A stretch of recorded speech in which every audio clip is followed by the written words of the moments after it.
আমার আম্মু হচ্ছে শাক দিয়ে গরুর মাংস রান্না করেছে। আসসালামু আলাইকুম, কেমন আছেন আপনারা সবাই? আশা করছি যে যেখানে আছেন আলহামদুলিল্লাহ আল্লাহর অশেষ রহমতে সবাই অনেক ভালো আছেন। চলে আসলাম প্রতিদিনের মতো নতুন আরেকটি ব্লগে। আজকের ব্লগটা শুরু করছি আমার বাসা থেকে।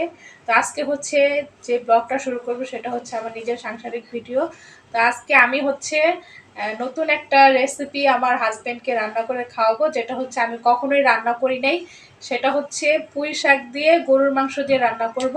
তো আজকের ব্লগটা যদি আপনাদের ভালো লাগে তাহলে অবশ্যই আমার চ্যানেলটি সাবস্ক্রাইব করে দিবেন, লাইক কমেন্ট শেয়ার করবেন, পাশে থাকা বেল আইকন অবশ্যই বাজিয়ে দেবেন যেন আমি ছাড়া প্রত্যেকটা ভিডিও নোটিফিকেশন আপনাদের ফোনে চলে যায়। আমার সাথেই থাকবেন আর ভিডিওটা স্কিপ না করে দেখতে থাকবেন। আর আমি যেহেতু নতুন, আমার কথা ভিডিওটি হলে অবশ্যই ক্ষমার দৃষ্টিতে দেখবেন।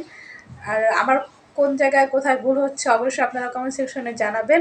তো আমি কিভাবে রান্না করছি না করছি সব কিছু আপনাদের সাথে শেয়ার করব, যেহেতু প্রথম রেসিপিটা করতেছি।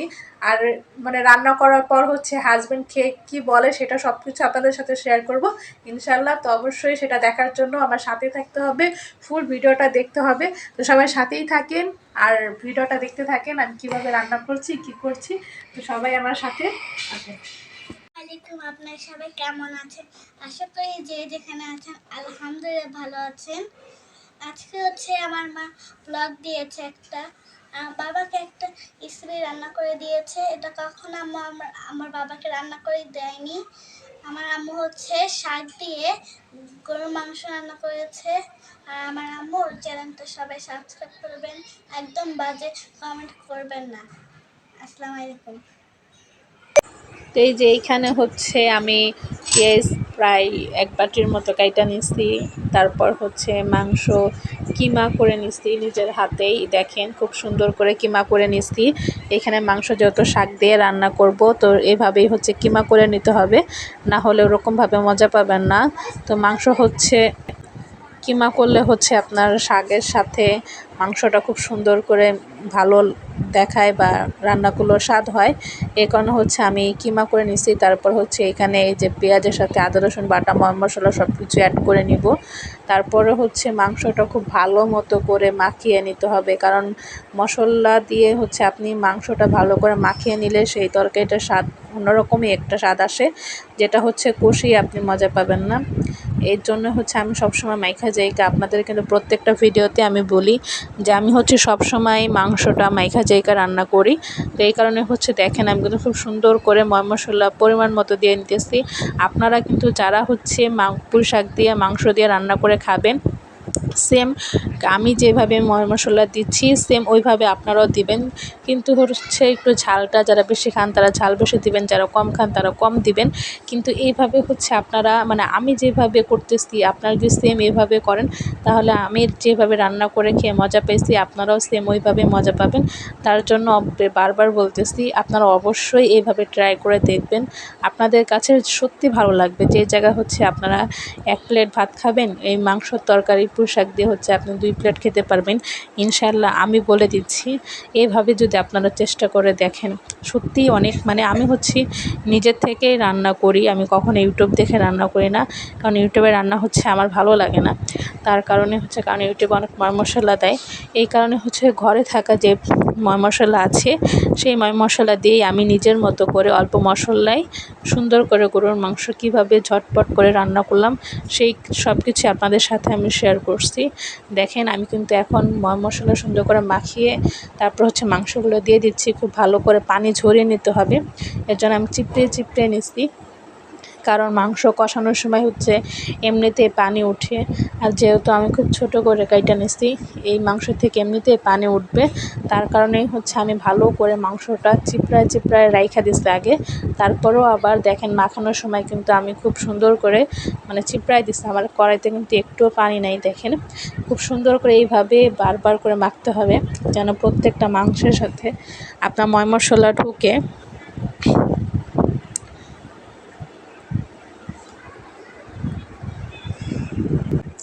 তারপর হচ্ছে আমি এখানে মানে সব কিছু মাখানোর পর হচ্ছে চুলায় বসাই দিচ্ছি। দেখেন খুব সুন্দর কালারটা, দেখতেই এত ইয়াম্মি লাগতেছে যা বলার মতো না। তারপর মাংস কষানোর শেষে হচ্ছে আমি পুঁই শাক দিয়ে দিচ্ছি। আমি আগের থেকে পুঁই শাক কেটে বেছে সব কিছু সুন্দর করে ধুয়ে রেখে দিছি। তারপরে হচ্ছে আমি চুলায় বসাই দিচ্ছি। এখন বাদ বাকিরা আসসালামু আলাইকুম, আশা করি সবাই ভালো আছেন। আমি আসলাম আমার ওয়াইফের চ্যানেলে। আসলাম কেন, ও যে রান্নাটা করেছে গরুর মাংস দিয়ে পুঁই শাক দিয়ে, আসলে আমি খুব অনেকদিন ধরে বলতেছি যে কুরবানির মাংস আছে, তুমি এগুলি বের করে পুঁই শাক দিয়ে রান্না করো। তো রান্না করছে, করার পর খাইলাম ভাত দিয়ে পুঁই শাক দিয়ে। যে রান্নাটা করছে ওটা খাইলাম, খুব ভালো, খুব মজা লাগছে। আমার মেয়েও খাইছে, আমিও খাইছি। শুধু আমার ওয়াইফ খায় নাই, আমার মাও খায় নাই। আমার মা আসবে, আমার মা এসে খাবে। তো এখন যে রান্নাটা করছে এটা আসলে কাশি দিয়ে আনিছে, এটারে ইফির আলাপ। আপনারা সবাই আমার ওয়াইফকে সাপোর্ট করবেন, পাশে থাকবেন, বেল আইকনটি বাজিয়ে দিবেন। কারণটা হচ্ছে ও সুন্দর সুন্দর ব্লগ দেয়, আমি নিজেও দেখি।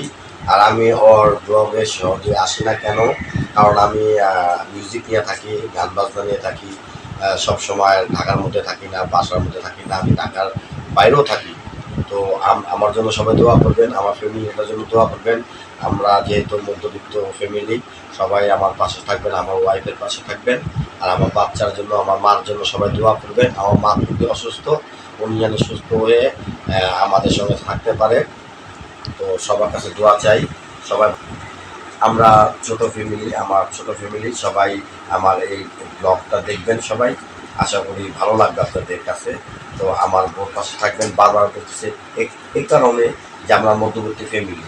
তো এই ব্লগটা দেখলে আমার ওয়াইফ খুশি হবে, আমিও খুশি হব, আমার মেয়েও খুশি হবে। তো সবাই ভালো থাকবেন। আসসালামু আলাইকুম।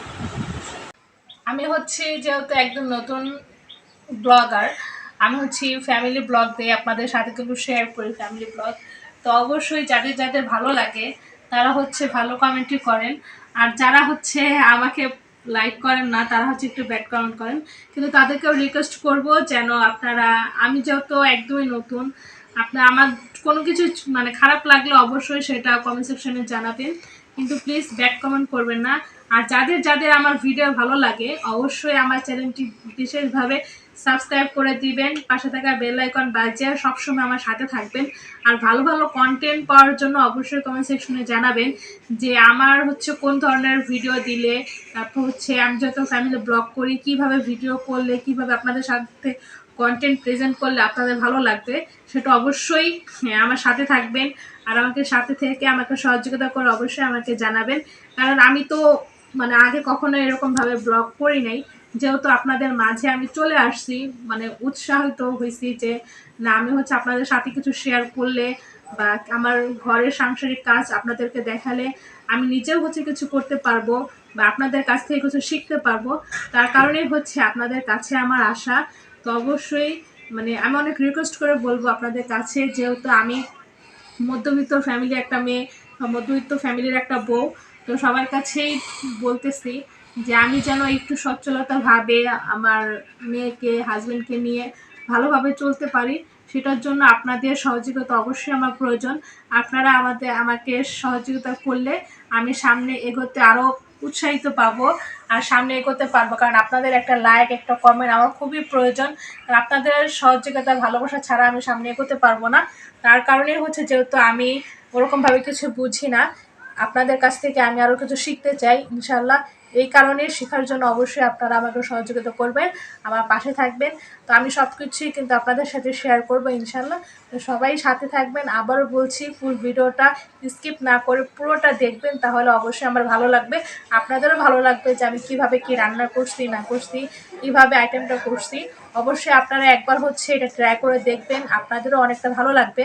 কারণ মানে সব কিছু হচ্ছে নিজের হাতের ভিতরে, যে কোনো জিনিস দিয়ে খাওয়া যায়, সেটা হচ্ছে আপনি যদি ভালো করে রান্না করেন সেটা এমনিতেই মানে যেটাই হোক মানে মজা হয়ে যায়, ঠিক আছে? তো সব কিছু হচ্ছে মন দিয়ে রান্না করলে, অবশ্যই আগ্রহ করে, সেটা হচ্ছে অগোছানো জিনিস গুছানো হয়ে যায়। আমরা মেয়েরা চাইলে দেখেন অনেক কিছুই করতে পারি, যেমন হচ্ছে একটা অগোছানো ঘর আমরা মেয়েরা চাইলে তুমি খুব সুন্দর করে গুছাতে পারি। একটা বাচ্চা মানে আমরা নিজেদের মতো করে সামলাই নিতে পারি। তারপর হচ্ছে মানে আমরা যেরকম হচ্ছে তরকারি সব কিছু কাঁচা থাকে, কীভাবে কী দিয়ে কী আইটেম করতে হবে, কীভাবে কী রান্না করতে হবে, আমরা মেয়েরা কিন্তু সব কিছুই পারি। তো এর জন্য হচ্ছে মন দিয়ে কিছু করলে সেটা সত্যি সম্ভব হয়ে যায়। এ কারণে বলছি অবশ্যই আমি কীভাবে কী করছি, আপনারা সবাই সাথে থাকবেন আর দেখতে থাকবেন। এই যে দেখেন মাংসটা সুন্দর করে কষানোতে আপনার তেলটা একবারে সুন্দর করে উঠাতে হবে যেন মাংসতে কোনো পানি না থাকে, কারণ যেহেতু শাকে এমনিতেই পানি ওঠে, তার কারণেই হচ্ছে আগে সুন্দর করে মাংসের তেলটা সুন্দর করে পানিটা কষায় নিতে হবে, কষাতে কষাতে তেল উঠাতে হবে। তারপরে হচ্ছে আমি এই যে মাংসটা দেখেন এত সুন্দর করে কষাইতেছি, কষানোর ভিতরে হচ্ছে আপনার মাংস সিদ্ধ হয়ে গেছে। তারপরেই কিন্তু আমি সুন্দর করে শাক দিয়ে দিয়েছি, শাক দিয়েই হচ্ছে নাড়াচাড়া করার পর এই যে ভালো করে কষায় নিতেছি। দেখেন এবং শাকটা দিয়ে দিচ্ছি, আপনারা কিন্তু আগেই দেখছেন। তো আমার ভিডিওটা মানে করাটা হচ্ছে একটু আগে পরে হয়ে গেছে, তো আপনারা অবশ্যই সেটা করে নেবেন। আর দেখেন রান্নার প্রসেসিং পরে দেখেন কালারটা এত সুন্দর আসছে যেটা বলার মতো না। আপনাদের ভাইয়া হচ্ছে খেয়ে তো সেই মজা পাইছে, যে নিজের মুখেই বলতেছে যে এতটা ভালো হয়েছে যেটা বলার মতো না।